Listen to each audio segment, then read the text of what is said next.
Please, order in the hall. Please, order in the hall.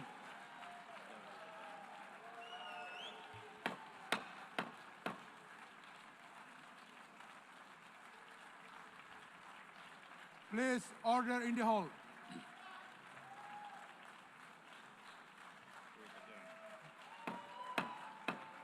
Please, order in the hall.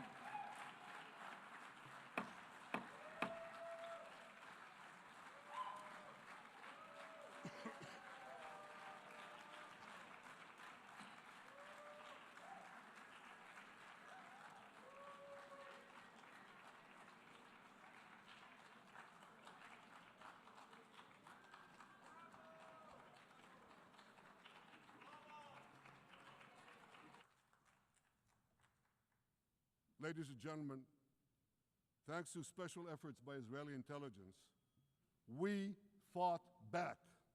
Now just imagine, just sit back for a second and imagine. President Trump and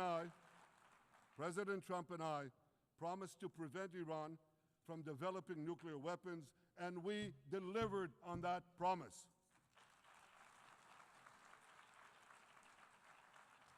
We removed an existential threat to Israel, and a mortal threat to the civilized world.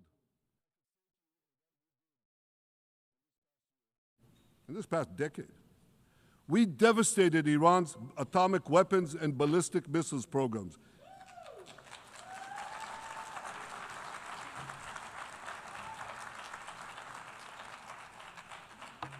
So here's where things stand today. Half the Houthi leadership in Yemen, gone. Yahya Sinwar in Gaza, gone. Hassan Nasrallah in Lebanon, gone. The Assad regime in Syria, gone.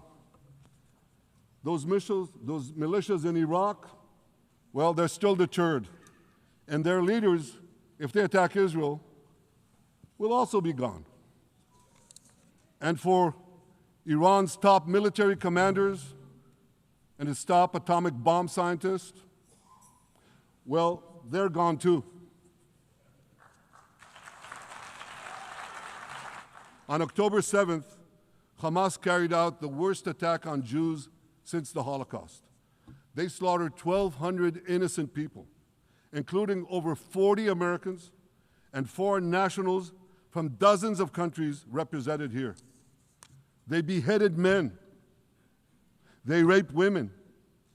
They burnt babies alive. They burnt babies alive in front of their parents. What monsters. And these monsters took more than 250 people hostage. And those included Holocaust survivors, grandmothers and their grandchildren. Who takes hostage grandmothers and grandchildren? Hamas does.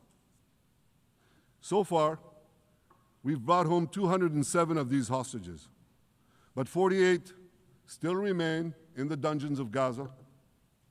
20 of them are alive, starved, tortured, deprived of any daylight, deprived of humanity.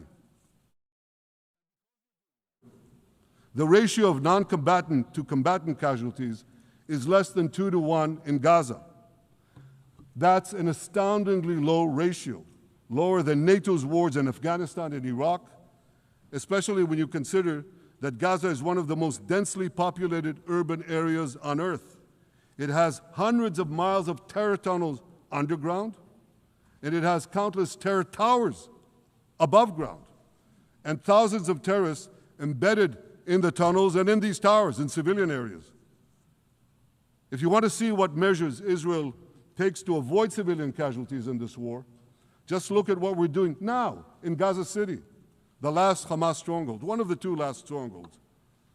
For 3 weeks, Israel dropped millions of leaflets, sent millions of text messages, and made countless phone calls urging civilians to leave Gaza City before our military moves in.